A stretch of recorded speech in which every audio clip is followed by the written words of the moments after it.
الآن. أما زمان ماذا كان؟ فاكر لما كانوا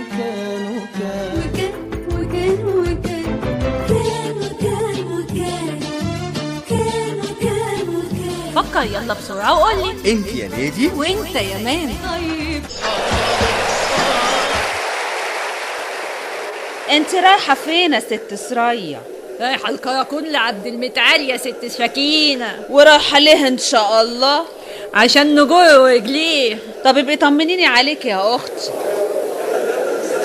انت زعلان ليه يا راجل انت؟ في كل مرة تكبوا عليا ملوخية. طب نفسك في ايه المرة الجاية؟ سبق رز بلبن؟ يعني شبق رز بلبن، عاشورة، لحمة. حاضر، انت تؤمر يا اخويا. قلتلي اول حرف من اسمه ايه؟ اول حرف من اسمه عين يا عم متعال. احمد. قربت قوي انت بتشرب الشاي وبيتبقى منك شوية هبابة. ايوه باخد الهبابة وامسح بيها الدزمة واديله ادي. هبابة احلى كلمة سمعتها في حياتي.